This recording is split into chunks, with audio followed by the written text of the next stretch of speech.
ప్రవక్త ఆయన యెషయా గ్రంథం 14వ అధ్యాయము 7వ అధ్యాయం 14వ వచనం చూసినట్లయితే దానిలో ఆలకించుడి కన్యక గర్భవతి అయి కుమారుని కని అతనికి ఇమ్మానుయేలు అని పేరు పెట్టును.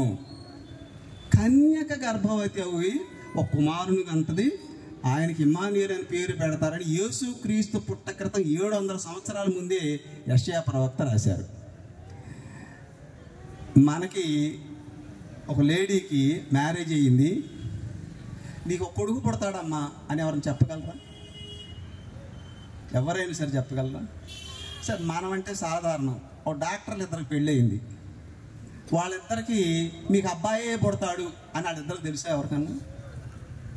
ఎవరికి తెలియదు. అంటే డాక్టర్లు అంటే టెస్టులు చేసుకుని 3 నెలల తర్వాత కన్ఫర్మ్ చేస్తారు వాళ్ళ అబ్బాయి అని వాళ్ళ తెలిసి మనకు తెలియదు. వాళ్ళు టెస్టులు చేసుకుంటారు కాబట్టి తెలుసు. ఇప్పుడు అది బ్యాన్ చేశారు, ఇదివరకు చెప్పేవాళ్ళు ఎప్పుడు 3 నెలల తర్వాత. మరి 3 నెలల ముందే అసలు శిశువు లోపల గర్భంలో ఉందిగా, స్టార్ట్ అయిందిగా. కాబట్టి యేసుక్రీస్తు వారు పుడతారు అనే విషయాన్ని 700 సంవత్సరాల ముందే యెషయా ప్రవక్త ఆయన రాశారు. ఏమని? కన్యక గర్భవతి అయి కుమారుని కనును, ఆయనకి ఇమ్మానుయేలు అని పేరు పెడతారు. కన్యక పెళ్లిగాని అమ్మాయి కుమారుడు గంట ఏంటి అనుకుంటారుగా జనాలు, చదివిన వాళ్ళు. యెషయా గ్రంథం చదివితే అప్పట్లో ఒక ఆయన అనుకున్నారు, సుమియోన్ అనే ఒక ఆయన, మనం న్యూ టెస్ట్మెంట్లో చూస్తాం. యేసుక్రీస్తు వారిని దేవాలయంలో తీసుకెళ్ళినప్పుడు ఆయన చూస్తారు, నాదా నన్ను పోనిమ్మని అడుగుతారు ఆయన. అంటే నేను చచ్చిపోను. ఇప్పుడు వరకు ఈ దేవుడు ఏమంటాడంటే కన్యక గర్భవతి అవటం ఏంటి అన్నాడట ఆయన. పెళ్లిగాని అమ్మాయి గర్భం రావటం ఏంటి, శిశువు కంటం ఏంటి అన్నారట ఆయన. అందుకని ఆయన పుట్టి ఆయన చూసే వరకు కూడా ఆయన చనిపోవడం అనేటటువంటిది ఆయనకి వాగ్దానం. అందుకని యేసుక్రీస్తు పుట్టి ఆయన చూసిన తర్వాత దేవాలయం ఇప్పుడు చనిపోయాడు. మనం కూడా ఆ రోజుల్లో మనం బ్రతుకుంటే పెళ్లిగాని అమ్మాయికి శిశువు పుడతారంట, ఆయన పేరు ఇమ్మానుయేలు అట అని ఎవరైనా చెప్తే మనం కూడా అనుకుని ఉండేవాళ్ళమేమో. కానీ అది 700 సంవత్సరాల ముందు ప్రవచించిన తర్వాత అది వాస్తవ రూపంలోనికి వచ్చింది. ఇమ్మానుయేలు అంటే ఏంటి? దేవుడు మనకి తోడు అని యెషయా ప్రవక్త గారు రాశారు. దేవుడు యేసుక్రీస్తు వారు పుట్టారు, ఆయన మనకి తోడు, ఆయన ఇమ్మానుయేలు. మనకి ఏ అవసరం ఉన్నా సరే మన బంధువులు మనకేం చేయకపోవచ్చు, మన అన్నదమ్ములు మన అక్క చెల్లెళ్ళు ఏం చేయకపోవచ్చు. కానీ నువ్వు దేవుణ్ణి ఆశ్రయిస్తే, యేసుక్రీస్తు వారిని ఆశ్రయిస్తే దేవుడు తప్పనిసరిగా మన పనులు చేస్తారు. కాబట్టి మనకి ఇమ్మానుయేలు, దేవుడు మనకి జన్మించాడు. డిసెంబర్ 25న ప్రపంచం అంతా జరుపుకుంటున్నారు. ప్రపంచంలో 193 దేశాలు ఉంటే దాదాపు 123 దేశాలు యేసుక్రీస్తు క్రిస్మస్ని జరుపుకున్నారు. అంటే ఐక్యరాజ్య సమితి లెక్కల ప్రకారం 193 దేశాలు ఉన్నాయి. 193 దేశాల్లో ముస్లిం కంట్రీస్ కొన్ని ఉన్నాయి. అబ్రహాం సంతానంలో మరి అబ్రహాం మొదటి కొడుకు ఎవరు? అబ్రహాం మొదటి కుమారుడు ఎవరమ్మా? ఇస్మాయిల్. ఇస్మాయిల్ సంతానం అంతా ఎవరు ఏ మతాన్ని అనుసరిస్తారు? ఇస్లాం మతాన్ని. ఆ దేశాలు కొన్ని ఉన్నాయి ముస్లిం కంట్రీస్. వాళ్ళు కాకుండా కేవలం యేసుక్రీస్తుని మరి పూజించేటటువంటి క్రిస్మస్ని జరుపుకునే దేశాలు 123 దేశాలు ఉన్నాయి. కాబట్టి ఈ మెజారిటీ దేశాలు 193లో 123 దేశాలు యేసుక్రీస్తునే కొలుస్తున్నారు. కాబట్టి మనకి యేసుక్రీస్తు వారు పుట్టించారు. నేడు మనకు రక్షకుడు పుట్టి ఉన్నాడు అని మనం క్రిస్మస్ రోజున మనం చూస్తూ ఉంటాం. కాబట్టి ఆయన పేరేంటి? ఇమ్మానుయేల్. ఇమ్మానుయేల్ అంటే మనకు తోడు, దేవుడు మనకు తోడు. అట్లాగే యెషయా ప్రవక్త గారే మరి 9వ అధ్యాయం 2వ వచనంలో ఏమంటున్నాడంటే, చీకటిలో నడుచు జనులు గొప్ప వెలుగును చూచున్నారు, మరణ ఛాయ గల దేశ నివాసుల మీద వెలుగు ప్రకాశించును. చీకటిలో నడిచే ఇశ్రాయేలు జనాంగం అంతా అప్పట్లో దేనిలో నడుస్తున్నారు? చీకట్లు. చీకట్లు అంటే కలిగే వెలుగు లేదా, పగలు లేదా? చీకటి అంటే పాపం. పాపం చేసేవాళ్ళంతా కూడా చీకట్లోనే చేస్తారు, వెలుగులో చేయరు. ఆ చీకట్లో నడిచే జనుల మీద వెలుగు ప్రకాశిస్తుందని యెషయా గారు 700 సంవత్సరాల ముందే ప్రవచించాడు. తర్వాత యెషయా గారే 9వ అధ్యాయం 6వ వచనంలో, ఏలయనగా మనకు శిశువు పుట్టెను, మనకు కుమారుడు అనుగ్రహించబడెను, ఆయన భుజం మీద రాజ్యభారం ఉండును, ఆలోచనకర్త, ఆశ్చర్యకరుడు, ఆలోచనకర్త, బలవంతుడైన దేవుడు, నిత్యుడగు తండ్రి, సమాధానకర్తయగు అధిపతి అని ఆయనకి పేరు పెట్టబడి. కాబట్టి యేసుక్రీస్తు వారు మనకు కుమారుడు అనుగ్రహించబడ్డాడు. ఆయనకున్న ఆయన ఏం చేయగలడు మనకంటే ఆయన ఆశ్చర్యాలు చేస్తాడు. ఒక చిన్న సాక్షి చెప్తానండి. ప్రసంగంలో మధ్యలో నా భార్య 2 ఏళ్ల నుంచి చాలా అనారోగ్యంగా ఉంది. అయ్యగారు ప్రార్థన చేశారు. 2 ఏళ్ల నుంచి ప్రార్థన చేస్తున్నారు. ఆయన మధ్యలో చాలామందికి వాళ్ళు ప్రార్థన చేసి వచ్చామయ్యా వాళ్ళకి సెట్ అయిపోయింది, బాగున్నారని చెప్తున్నారు. మరి 2 ఏళ్ల నుంచి బాగోలేదు ఏంటండి, మీరు ప్రార్థన చేస్తున్నారుగా అనుకున్నాం మేము. అప్పుడు గ్లోరియమ్మ గారు ఏమన్నారంటే, ఒక్కొక్కరికి వెంటనే అద్భుత కార్యాలు చేస్తారు, కొందరు సమయం ఇంకా వాళ్ళు ఇంకా రియలైజ్ అవ్వాల్సింది ఏమైనా ఉంటే ఆ సమయం దాకా ఆగి దేవుడు అప్పుడు అద్భుత కార్యాన్ని, ఆశ్చర్యకార్యం చేస్తారు. ఇప్పుడు కనీసం 2 నిమిషాలు కూర్చోలేని మనిషి తన ఇంట్లో తను పని చేసుకునే స్థితికి మరి దేవుడు ఆశ్చర్యకార్యాన్ని జరిగించారు. అది ఇప్పటికి కూడా ఆమె అయ్యగారు ప్రేయర్ చేస్తేనే నిద్రపోద్ది, లేకపోతే నిద్ర పట్టదాం. ఎవ్రీడే 2 సంవత్సరాల నుంచి ప్రతిరోజు ఆయన ప్రేయర్ చేయాలి. లేకపోతే ఎప్పుడైనా ప్రేయర్ చేయలేదనుకో అమ్మాయి చేస్తారు, చేయకపోతే నిద్ర పట్టదు. అంటే దేవుడు అద్భుతంగా ఆశ్చర్యకార్యాలు చేసేటటువంటి దేవుడు ఆయన. కాబట్టి ఆయన ఆలోచనకర్త. మనకి ఏం చేయాలో తెలియని దిక్కుచోస స్థితిలో ఉన్నప్పుడు మనం దేవుణ్ణి ఆశ్రయిస్తే ఆయన మనకు ఆలోచనని ఇస్తాడు. ఏం చేయాలి, what to do and what not to do, ఏం చేయొచ్చు ఏం చేయకూడదు అని మనం సందిగ్ధంలో ఉన్నప్పుడు దేవుని పాదాల దగ్గరికి వెళ్ళి మనం అడిగితే ఏం చేయాలో ఆలోచన ఇస్తాడు ఆయన. తర్వాత సమాధానకర్త. కుటుంబాల్లో గొడవలు జరుగుతూ ఉంటాయి, శాంతి ఉండదు. భార్యాభర్తల మధ్య తగాదాలు జరుగుతూ ఉంటాయి, అన్నదమ్ముల మధ్య తగాదాలు, అక్క చెల్లెండ్ర మధ్య తగాదాలు, అత్త కోడళ్ళ మధ్య తగాదాలు.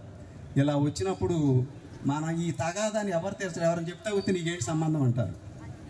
అదే కనుక ఈ అసమాధానంగా ఉన్నటువంటి కుటుంబం వాళ్ళు దేవుని దగ్గరికి వెళితే ఖచ్చితంగా ఆ ఇంట్లోకి సమాధానం అనేటటువంటిది వస్తుంది. కాబట్టి సమాధానకర్త యేసు ప్రభువే. ఇవన్నీ కూడా యెషయా ప్రవక్త 700 సంవత్సరాల ముందే యేసుక్రీస్తు వారి గురించి రాశారు.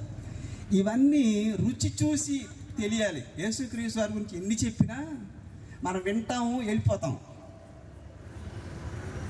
వింటాం. కానీ ఆ యేసుక్రీస్తు వారు చేసేటటువంటి అద్భుతాలు, ఆశ్చర్యాలు అది మనం రుచి చూస్తేనే తెలుస్తుంది.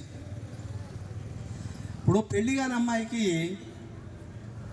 పెళ్లి టయానికి 1000 వేసి తీసుకొస్తారు క్రిస్టియన్ మ్యారేజ్లు. అంటే ఒక తెర.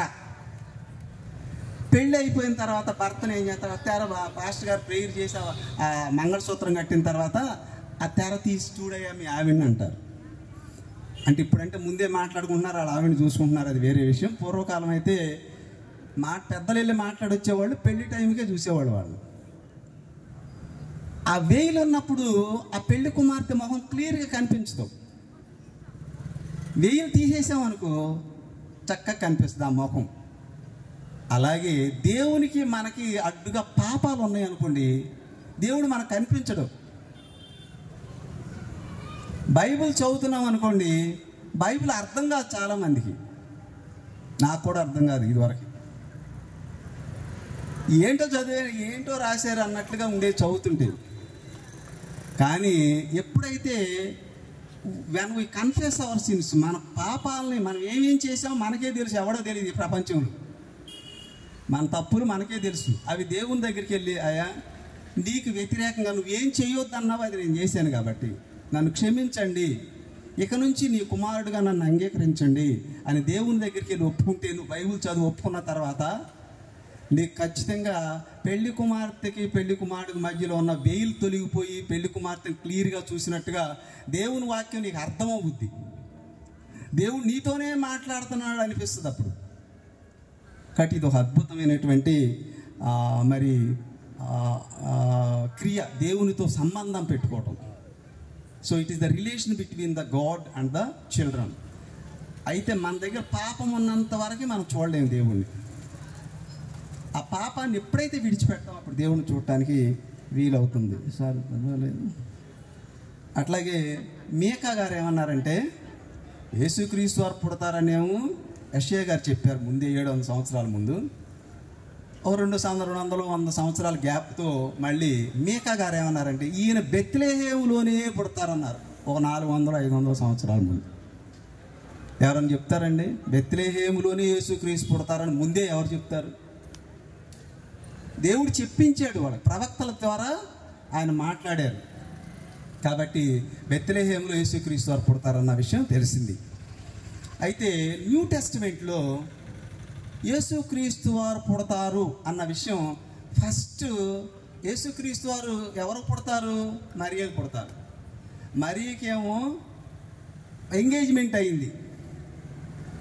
ఎంగేజ్మెంట్ అయితే సడన్గా గాబ్రియేల్ దూత ఆమె దగ్గరికి వచ్చి నువ్వు గర్భవతివై కుమారునిగా అంటావని చెప్పాడు. దేవదూత చెప్పాడు గాబ్రియేల్. అప్పుడు ఏమనుకుని ఉంటుంది భార్య? ఆమె ఏమనుకుని ఉంటుంది?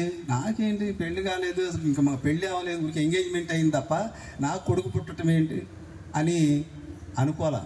ఎందుకంటే ఆమె చాలా నీతిమంతురాలు, దేవుని దృష్టిలో దేవుని ఎడల భయభక్తులు కలిగిన స్త్రీ. ఇంకో గొప్ప విషయం ఏంటంటే కన్యక గర్భాన్ని యేసుక్రీస్తు పుడతారన్న విషయం యెషయా ప్రవక్త రాశారు. కాబట్టి అప్పట్లో ఉన్న కన్యకలు చాలామంది అంత పరిశుద్ధుడు నా గర్భంలో పుడితే చాలని చాలామంది వెయిట్ చేస్తున్నారు. అందరిని విడిచిపెట్టేసి దేవుడు మరియని సెలెక్ట్ చేసుకున్నాడు. మరియని సెలెక్ట్ చేసుకుని మరియ దగ్గరికి దూతని పంపించారు. కాబట్టి ఆమె లూకాసు వార్త 1:31 నీవు గర్భం ధరించి కుమారుని కని ఆయనకి యేసు అని పేరు పెట్టుదువు. ఒక పెళ్లిగాని అమ్మాయి దగ్గరికి వచ్చి దేవదూత వచ్చి నీవు గర్భం ధరించి ఒక కుమారుని కని ఆయనకి యేసు అని పేరు పెడతావని ముందే చెప్పారు దేవుడు.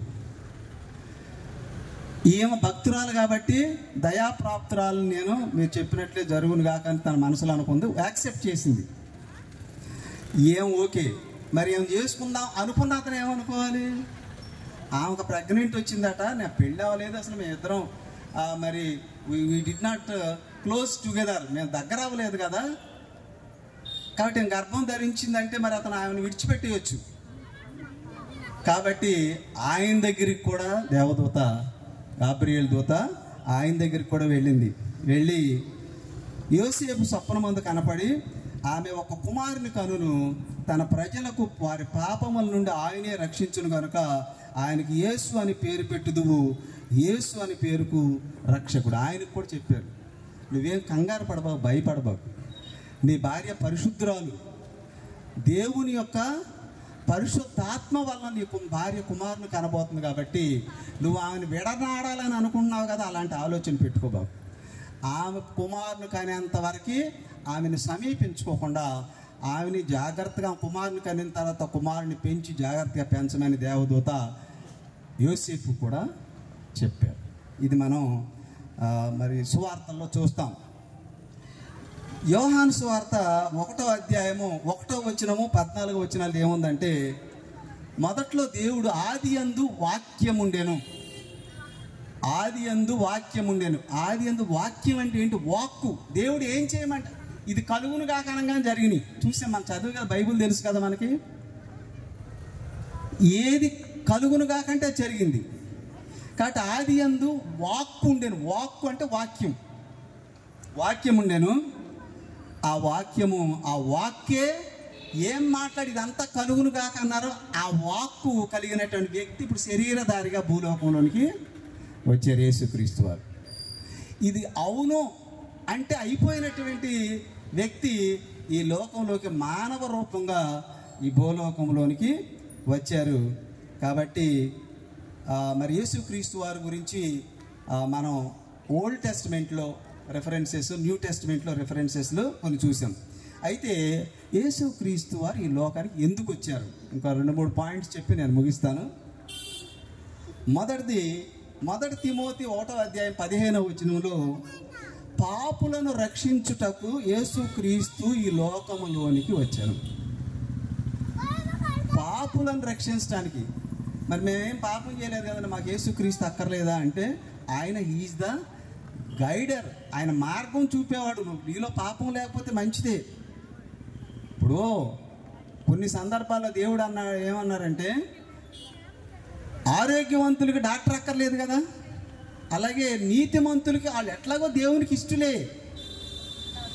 దేవునికి వ్యతిరేకంగా ఉన్నవాళ్ళు ఆ వ్యతిరేకతను విడిచిపెట్టి, పాపాన్ని విడిచిపెట్టి దేవుడి దగ్గరికి రావాలి. కాబట్టి పాపులను రక్షించుటకు యేసు ఈ లోకములోనికి వచ్చిన వాక్యము నమ్మతగినది. అలాగే లూకా సువార్త 19వ అధ్యాయం 10వ వచనంలో, నశించిన దానిని వెదకి రక్షించుటకు మనుష్య కుమారుడు వచ్చాను అని జక్కయ్యతో చెప్పాడు యేసుక్రీస్తు వారు. డైరెక్ట్గా చెప్పారు, డైరెక్ట్గా చెప్పిన మాటలు ఇవి. నశించిన దానిని వెదకి రక్షించుటకు యేసుక్రీస్తు వారు ఈ లోకంలో. ఎవరైతే దేవుని నుంచి దూరం అయిపోతున్నారో, మొదట్లో వాళ్ళంతా చచ్చిపోయారు, దేవునికి వ్యతిరేకమైన వాళ్ళందరూ చచ్చిపోయారు జలప్రళయంలో. నోవాహు తరం నుంచి కూడా అబ్రహాం తరం వరకు కూడా చాలామంది చచ్చిపోయారు, దేవుని ఎరగకుండా. మొదట్లో బాగానే ఉన్నారు, తర్వాత దూరం అయిపోయారు. మనం కూడా ఏం చేస్తామంటే, మనకు దేవుడు కొన్ని మేలులు చేసాడు అనుకోండి, అప్పుడు బాగానే ఉంటాం, రోజు ప్రార్థనకి వెళ్తాం, రోజు వాక్యం చదువుకుంటాం, మనం బాగానే ఉన్నాం అనుకోండి, తర్వాత ఇవన్నీ పక్కన పెట్టారు, మరి దూరం అయిపోతాం. ఎందుకు అయిపోతున్నాడు? మనం కాదు దూరం అయ్యేది, సైతాన్ ఏం చేద్దాం అంటే, ఎప్పుడైతే నువ్వు దేవునితో సన్నిహితంగా ఉంటున్నావో నిన్ను వెంటనే దేవుని నుంచి దూరం చేయడానికి ఏదో ఒకటి పెడద్దు. కాబట్టి సైతాన్ ఎప్పుడు కూడా మనల్ని వెంటాడుతూనే ఉంటుంది ఎప్పుడైతే ప్రార్థన చేసుకుంటున్నాం. అయితే మనం సర్వాంగ కవచవాన్ని ధరించుకోవాలి. అప్పుడు మన సైతాను వేసే అగ్ని బాణాలు మనకు తగలకోకుండా మన దేవుని యొక్క వెలుగులో ఉండటానికి వీలవుతుంది. అలాగే యేసుక్రీస్తు వారు ఏమంటున్నారంటే, యోహాను సువార్త 6వ అధ్యాయం 38వ వచనంలో, నా ఇష్టం నెరవేర్చుకుంటాక నేను రాలేదు, నన్ను పంపిన వాని చిత్తము నెరవేర్చుటకు ఈ లోకంలోకి వచ్చాను. అందుకే సిలువేసే ముందు గెచ్చిమైన తోటలోకి వెళ్ళి ఆయన ఏమంటాడు, తండ్రి నా చిత్తం కాదు, నీ చిత్తం అయితే ఈ గిన్నెను నా దగ్గర తొలగించు, నీ చిత్తమే సిద్ధించునుగాక అంటారు. కాబట్టి యేసుక్రీస్తు వారు వచ్చింది ఆయన ఇష్టం వచ్చిన పని చేయటానికి కాదు, దేవుడు ఏం చేయమని పంపించారో అది చేయటానికి ఆయన వచ్చారు. ఈ మధ్యకాలంలో నేను ఒక టెస్టిమోనీ విన్నా. తిరుపతిలో ప్రధాన అర్చకుడు ఆయన, ఆ పేర్లు అవన్నీ చెప్తే బాగుండదు. ఆయనకు ఒక సమస్య వస్తే ఆయన 20 ఏళ్ళ పాటు ప్రధాన అర్చకుడిగా పనిచేశాట. అవల పని ఎవరో చెప్పారట, యేసుక్రీస్తు వారిని ప్రేయర్ చేసుకోండి, ట్రై చేయండి అన్నారు. ప్రేయర్ చేస్తే అతనుకున్నటువంటి ఆ సమస్య నుంచి విడుదల పొందాడు. నేను ఇంతకాలం నుంచి ఇది చేశాను, ఏంటి, నేను జస్ట్ ప్రేయర్ చేస్తే దేవుడు నా పక్కకు వచ్చి నిలబడ్డాడు అని ఆయన సాక్ష్యాన్ని నేను యూట్యూబ్లో చూశాను. కాబట్టి నిజరక్షకుడు, మనం అవసరంలో ఉన్నప్పుడు మన వాళ్ళు ఎవరు ఏం చేయలేకపోయినా సరే యేసు ప్రభు వారు మనకి రక్షకుడుగా ఉంటాడు, అండగా ఉంటారు, ప్రతి విషయంలో మనకు మార్గాన్ని చూపిస్తారు. కాబట్టి ఈయన ఏమంటున్నారంటే, యోహాను సువార్త 10:11లో, నేను గొర్రెలకు మంచి కాపరి గొర్రెలకు తన ప్రాణం పెట్టును. గొర్రెల కాపర్లు ఏం చేస్తారంటే, తోలికెళ్తారు, పొలంలోకి వెళ్తారు, అక్కడ తోడేళ్ళు అలా వస్తే వాటిని నుంచి పిల్లల్ని రక్షించడానికి, గొర్రెలు రక్షించడానికి అవసరమైతే తన ప్రాణాన్ని కూడా లెక్క చేయకోకుండా వాటిని రక్షిస్తారు. అట్లా యేసు ప్రభు వారు మనం అందరం కూడా గొర్రెలం అంటే దేవుని మాట వినేవాళ్ళం. అంటే నా ప్రజలు నా స్వరం వింటారు అనేది ఒక చోట మనకు యోహాను సువార్తలో మనకు చూస్తాం మనం. కాబట్టి Jesus is the best shepherd, ఆయన మంచి కాపరి, మనం ఆయన మేపేటటువంటి గొర్రెలము.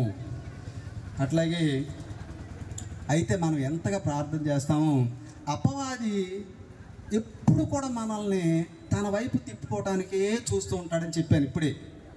కాబట్టి అపవాది నుంచి రక్షించటానికే యేసు ప్రభు వారు ఈ లోకంలో వచ్చారు. మనం అపవాది నుంచి దూరం చేయటానికి, మనం నిత్యరాజ్యంలో ప్రవేశించడానికి, మన రక్షణ పొందటానికి, ఆయనతో పాటు ఎల్లప్పుడూ జీవించడానికే ఆయన వచ్చి ఈ లోకంలోకి వచ్చి బోధించి వెళ్ళారు. ఆయన వెళ్ళిన ఆత్మస్వరూపిగా మనకి ఎప్పుడూ సహాయంగానే ఉంటారు. పరిశుద్ధాత్మ మనతోనే ఉంటారు. ఆయన తండ్రి దగ్గర నుండి మొరపెడతా ఉంటారు. తర్వాత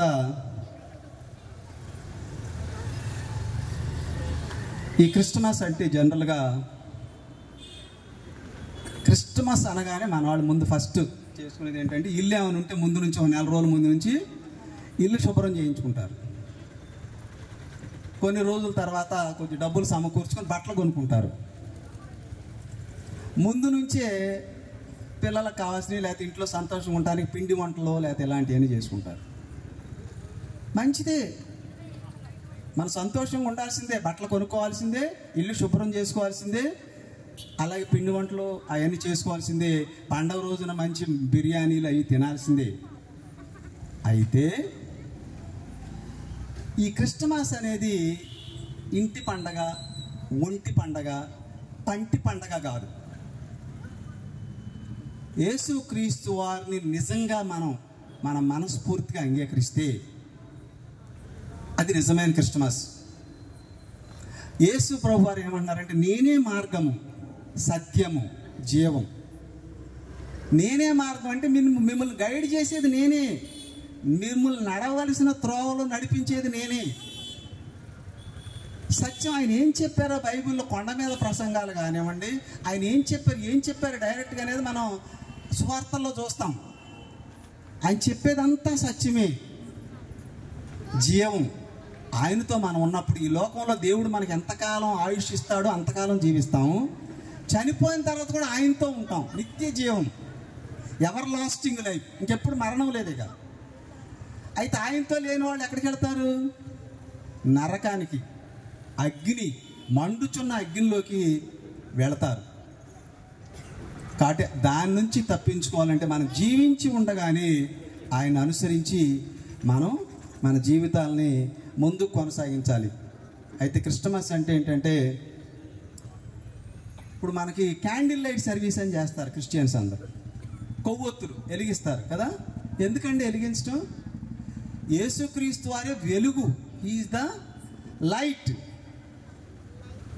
మనం ఆ కొవ్వొత్తిని వెలిగించి ఇంకొకటికి వెలిగిస్తూ ఉంటాం. దాని అర్థం ఏంటి? మనం యేసుక్రీస్తు వారిని తెలుసుకున్నాము, మన రక్షణ పొందాము, దేవునితో సంబంధం ఏర్పడింది, మన జీవితాల్లో అద్భుతాలు, ఆశ్చర్యకార్యాలు జరుగుతున్నాయి. మరి మన పక్కన వాళ్ళకి కూడా జరగాలిగా. ఆ సంతోషాన్ని మనమే ఉంచుకుంటామా? ఆ వెలుగుని మనతోనే ఉంచుకుంటామా? కాబట్టి మన క్యాండిల్ ఇంకొకరికి ఎలా వెలిగిస్తున్నామో, దేవుని యొక్క వాక్యాన్ని కూడా మనం ఇతరులకి, క్యాండిల్ని ఇతరులకి వెలిగించుకుంటా ఎలా వెళ్తామో, నువ్వు రుచి చూసి దేవుని యొక్క అద్భుత ఆశ్చర్యకార్యాలను రుచి చూసి ఆ సంతోషాన్ని ఇతరులకు కూడా నువ్వు పంచాలి. Light the world. You don't keep the light in you, you should light all the lifes of others. ఇతరుల జీవితాలు కూడా వెలిగించాలి. మోషే 40 రాత్రుల్లో 40 పగల్లో కొండ మీద నుంచి దిగి వచ్చేసరికి ఆయన ముఖం ఎలా ఉందట? ప్రకాశమానంగా ఉందట. నువ్వు దేవునితో ఉన్నప్పుడు నీకు ఎన్ని కష్టాలు ఉన్నా ఏమన్నా నా దేవుడు నాకు ఉన్నాడు అనే సంతోషం మన ముఖంలో కనిపిస్తుంది. మనల్ని చూసి ఇతర ఈజ్ రియల్ క్రిస్టియన్.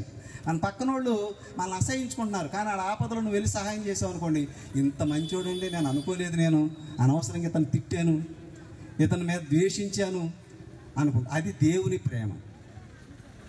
కాబట్టి వాళ్ళే తెలుసుకుంటారు.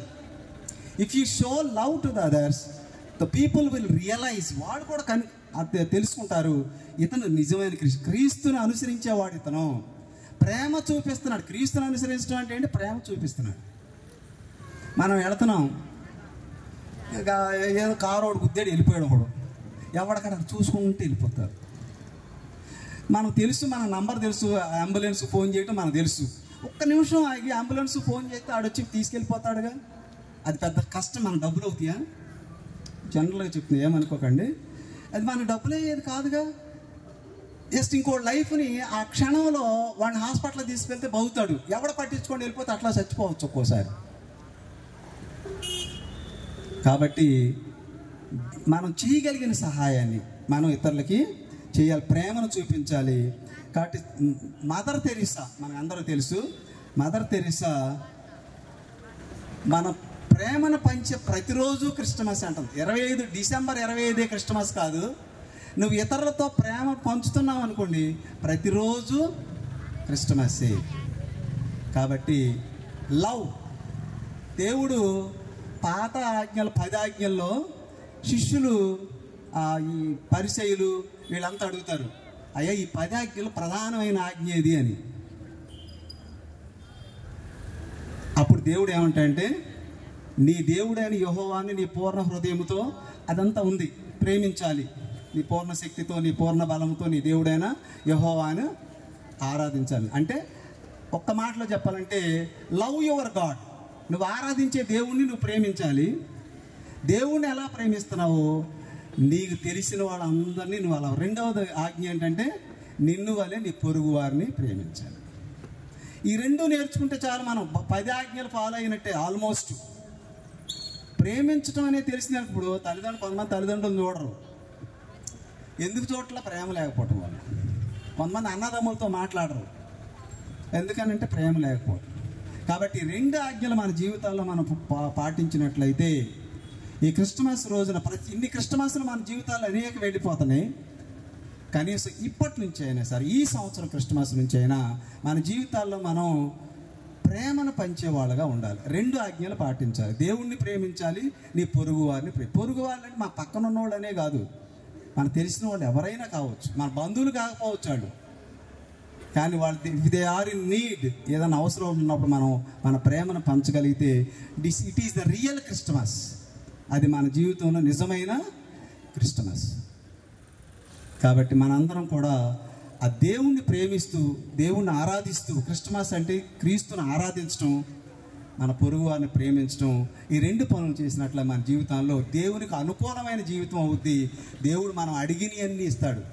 అడుగు ప్రతివాడును, అడుగుడే మీకు ఇవ్వబడును, అడుగు ప్రతివాడు పొందుకుంటాడు. ఎప్పుడు పొందుకుంటాడంటే, if you do these commandments, if you follow these 2 commandments. మీరు ఈ 2 కమాండ్మెంట్స్ ఫాలో అయ్యి దేవుని ప్రార్థన చేయండి, మీరు అడిగింది ఖచ్చితంగా దేవుడు ఇస్తాడు. కాబట్టి దేవుడు మరి సెమీ క్రిస్టమస్ రోజున దేవుడు మనతో మాట్లాడినటువంటి మాటలను బట్టి మరి దేవునికి వందనాలు చెల్లిస్తూ, మీరు మరి ఇంత సమయాన్ని వెచ్చించి విన్నందుకు మీ అందరూ కూడా యేసుక్రీస్తు నామంలో కృతజ్ఞతలు, వందనాలు తెలియజేస్తాను. Thank you all. Thank you very much.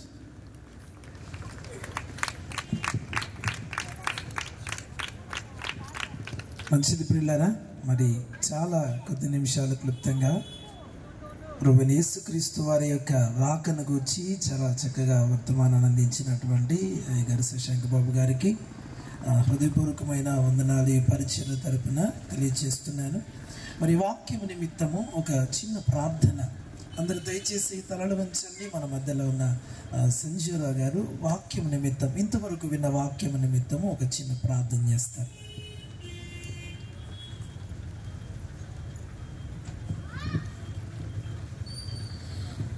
స్తోత్రం, స్తోత్రం, స్తోత్రం తండ్రి. స్తుతులకు పాత్రుడా, మీకే వందనాలు, వందనాలు, స్తుతులు, స్తోత్రాలు చెల్లించుకుంటున్నాము. సర్వోన్నతుడా, సర్వశక్తిమంతుడా, జీవం గల త్రియేక దేవా, వాక్యమైన దేవా, ఇంతవరకు వాక్యం ద్వారా మీరు మాతో మాట్లాడారయ్యా. మీ వాక్యం మా పాదములకు దీపము, మా త్రోవకు వెలుగై ఉన్నది. అవును తండ్రి, మీరు మాట్లాడితే మేము బతుకుతాం తండ్రి. మీరు మాతో మాట్లాడి అయ్యా అయ్యా మా హృదయాలను సేదదీచి, ఆశగల హృదయాలను తృప్తిపరిచి, మేలులతో మా హృదయాలను నింపినందుకు మీకే వందనాలు, వందనాలు, వందనాలు, స్తుతులు, స్తోత్రాలు చెల్లించుకుంటామయ్యా. యేసే మార్గము, సత్యము, జీవము. అవును తండ్రి, ఈ భూలోకంలోనికి మీరు ఒక దీనుడిగా వచ్చి పరలోక రాజ్యానికి చేరడానికి ఒక మార్గమును, ఒక మాదిరిని మా ముందు ఉంచారనేది సత్యము. ఆ సత్యమును తెలుసుకున్న వారి నిత్య జీవమును పొందుకుంటారు. అవునయ్యా, ఆ నిత్య జీవాన్ని మేము పొందుకోవటానికి మా కోసం ఈ భూలోకంలోకి వచ్చారు. అవును తండ్రి, యేసు ద్వారా తప్ప ఎవరు పరలోక రాజ్యము చేరరు అనేది వాస్తవం. ఆ పరలోక గవిని నీవు. అవునయ్యా, నీ ద్వారానే తప్పితే మేము పరలోక రాజ్యానికి చేరలేము తండ్రి. అవునయ్యా, మీరే మార్గము, సత్యము, జీవమై ఉన్నారు. అవును తండ్రి, ఆ సత్యాన్ని తెలుసుకున్న ప్రతి ఒక్కరికి మీ నిత్య జీవమును అనుగ్రహించడానికి అయ్యా, మీరే పరలోక రాజ్యానికి మార్గము అనే సత్యము తెలుసుకున్న ప్రతి ఒక్కరికి మీ నిత్య జీవాన్ని అనుగ్రహించడానికి ఈ భూమి మీదకి వచ్చారయ్యా. అవును, ఒక మాదిరిగా మాకున్నారయ్యా. ఒక రూట్ మ్యాప్ను మా కోసం అయ్యా అయ్యా ఏర్పాటు చేసి, మా కోసం చనిపోయి సిలువ వేయబడి, సమాధి చేయబడి, తిరిగి లేచి పరలోకానికి ఎక్కి తండ్రి యొక్క కుడి పార్శ్వమున మా కోసం నాయన కూర్చుండి, మేము మా కోసం స్థలము సిద్ధపరచడానికి తండ్రి అయ్యా అజేయుడుగా తండ్రి, అయ్యా తండ్రి, మీరు మాకంటే ముందుగా ప్రధాన యాజకుడిగా తండ్రి యొద్దకు వెళ్ళారయ్యా. మీకే వందనాలు, వందనాలు. మీతో పాటు యుగ యుగములు తండ్రి ఇంట్లో పరలోకంలో నూతన యెరూషలేములో పరిశుద్ధుడు పరిశుద్ధుడు పరిశుద్ధుడని స్తుతిగానాలు చేస్తూ అయ్యా సదాకాలం మీతో పాటు ఉండటానికి కూడా, మా మీద ఉండటానికి మాతో ఎంతో అయ్యా ప్రేమ చూపించడానికి ఈ లోకానికి నాయన మీరు వచ్చారు. మీకే వందనాలు, వందనాలు, వందనాలు, స్తుతులు స్తోత్రాలు చెల్లించుకుంటూ ఆ వాక్యాన్ని నాయన మాకు తెలియజేసి మా హృదయాలను సేదదీచినందుకు మీకే స్తుతులు స్తోత్రాలు చెల్లించుకుంటున్నాను. గొప్ప తండ్రి, పరమ తండ్రి, మీకే స్తోత్రం నాయన. Amen, amen, amen. Praise Lord. హల్లెలూయా.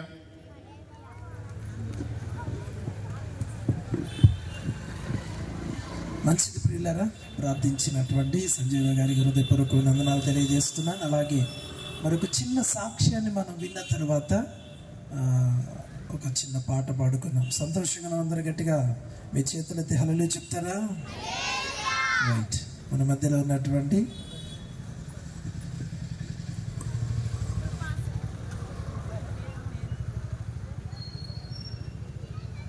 ఉన్నటువంటి కృపాసత్య, కృపాశేఖర్ బిడ్డలు వచ్చి వారి జీవితంలో ప్రభు చేసిన మేలులను సాక్ష్యాన్ని పంచుకుంటారు. త్వరగా రావాలి, మనకి చాలా సమయం తక్కువగా ఉంది.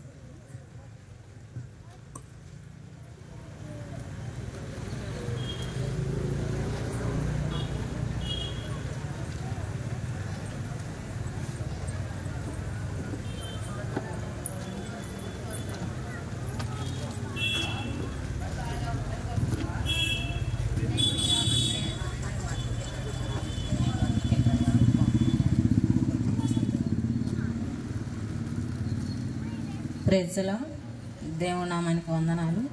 ఆత్మీయ తల్లిదండ్రులు నా వందనాలు. కూడొచ్చిన మీ అందరికి నా వందనాలు. మరి నా సాక్ష్యం ఏంటంటే, ఈ సంఘానికి మేము 9 సంవత్సరాల నుంచి వెళ్తున్నాము. ఎంతగానో బలపరచబడ్డాము. చెప్పాలంటే దేవుని కార్యాలు ఎన్నో చూసాము. అలానే దైవ సేవకులు కూడా మాకు చాలా ప్రోత్సహిస్తారు. నా భర్త 15 సంవత్సరాల నుంచి తాగుడు, దేవుడు విడుదల చేసినందుకు అందుని బట్టి దేవునికి మహిమ కలుగును కాక. కానీ ఆయనలో అంత మార్పు వస్తుంది అని చెప్పి నేనైతే నమ్మలేదు. ఒకప్పుడు మేము కుటుంబంలో ఏదైనా వండుకుంటే, అన్నమైన ఏదైనా తినాలంటే చాలా బాధపడాము. అలాంటిది ఈరోజు కన్న తల్లి తండ్రిని మార్చేలాగా దేవుడు మార్చేసిస్తాడు. మరి నా భర్తని ఏమిచ్చినా ఎందుకనైతే నేను తీర్చలేను. అంత మార్పు వస్తుంది అని చెప్పి నేనైతే గ్రహించలేదు అసలు. ఈరోజు కుటుంబం ఎలా ఉందంటే దైవసేవకుల ప్రార్థన, దేవుడి కృప, మరి ఏమిచ్చినా ఆయన రుణాన్ని తెచ్చిన.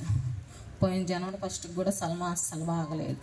అలాంటిది మంచి ఆరోగ్యాన్ని ఇచ్చాడు. పాపకి, చిన్నోడికి కూడా మంచి ఆరోగ్యాన్ని ఇచ్చాడు. కానీ మేము ఇక్కడ మాత్రం గొప్ప సాక్ష్యం మా కుటుంబం అనేది చెప్పాలంటే. ఇలాంటి దైవ సేవకులు మాకు ఇచ్చినందుకు దేవుడి నామానికి మహిమ కలుగును గాక. ఈ చిన్న సాక్ష్యం దేవుడు దీవించును గాక.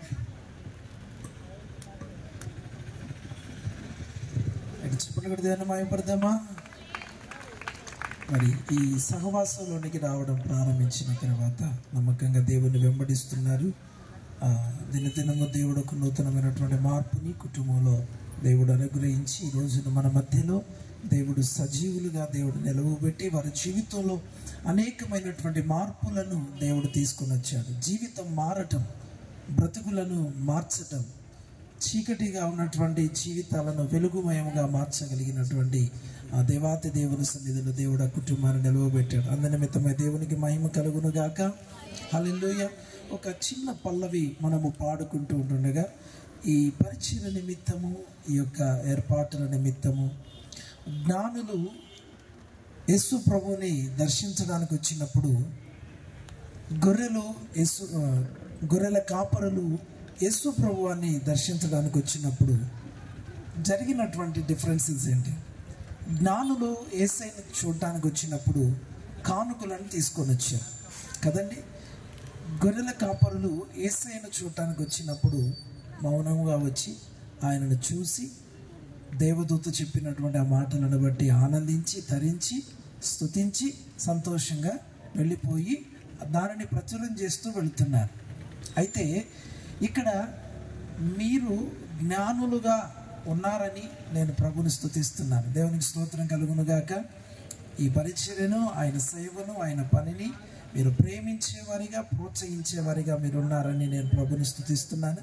మరి ఒక పల్లవి పాడుతుండగా పరిచారకులు మీ మధ్యలోకి వస్తారు. మరి మీ హృదయపూర్వకమైనటువంటి వాటిని వెత్తి ఈ పరిచర్యను మీరు ప్రేమించండి. దేవుడు మిమ్మల్ని దీవించునుగాక. ఆమేన్.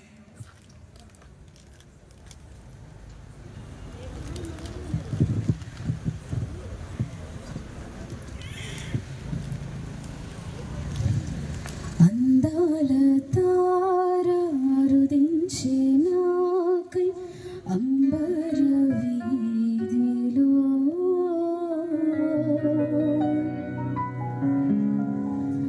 అవతారమూర్తి యేసయ్య కీర్తి అవని చాటుచున్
మంచిది ప్రియులారా. మరి విత్తబడిన కానుకల నిమిత్తం మన మధ్యలో ఉన్నటువంటి దైవజనులు కుమారన్న గారు వచ్చి ఒక చిన్న ప్రార్థన చేస్తారు.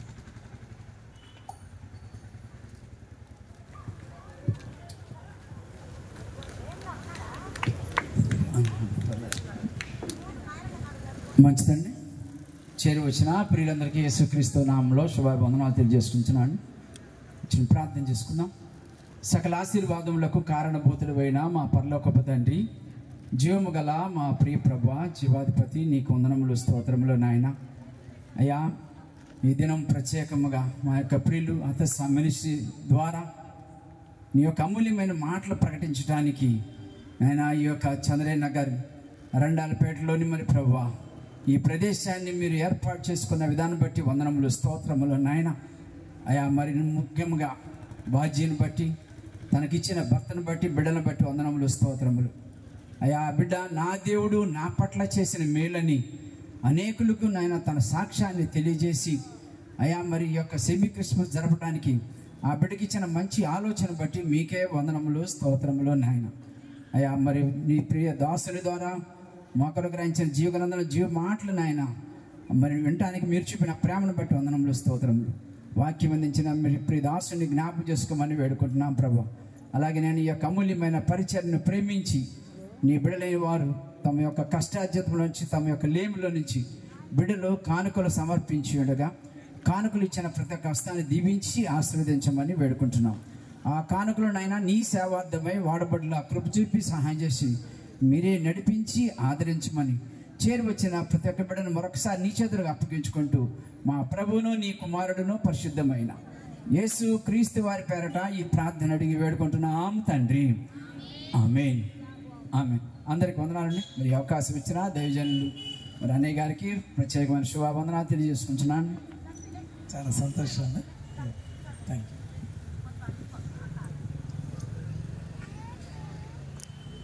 మంచిది ప్రియులారా, అన్నగారికి, కుమారాన్ని గారికి నా హృదయపూర్వకమైన వందనాలతో ఈ పరిచయం తరపున తెలియజేస్తున్నాను. ఒకసారి మీరందరూ లేచి నిలబడతారా? ఒక్కసారి అందరు లేచి నిలబడ. అక్కడి వరకు కొంతమంది అయితే అలా తిరుగుతున్నారు, కానీ చాలామంది అలాగే ఓపికతో కూర్చున్నారు. దేవుడు వారిని దీవించును గాక. ఆమేన్. చాలా ఓపికతో, ఓర్పుతో, మామూలుగానే మీరు చూస్తే చాలా ఓర్పు మంతులుగా ఉన్నారు. ప్రైజ్లో, అవునా? చాలా ఓపిక కూడా ఉంది మీకు. Right, okay. కొంచెం అట్లా ఫ్రీ అయ్యారు కదా. రైట్, ఇప్పుడు మనం కూర్చుందామా? రైట్.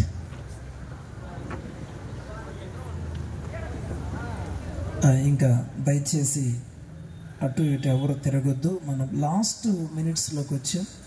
ఇప్పటి వరకు మన అయ్యగారు శశాంక్ బాబు గారు చాలా అద్భుతమైనటువంటి చారిత్రాత్మకంగా కూడా మరి వివరించినట్లుగా కూడా మనం చూస్తున్నాము. మరి ఈ సమయంలో ప్రభువైన యేసుక్రీస్తు వారిని గూర్చి మనం ఎంత చెప్పుకున్నా కానీ అది తనివి తీరదండి. ప్రైజ్లో, మరి ముఖ్యంగా ఈ సమయంలో చేరి వచ్చిన మీ అందరికీ కూడా ప్రభువుని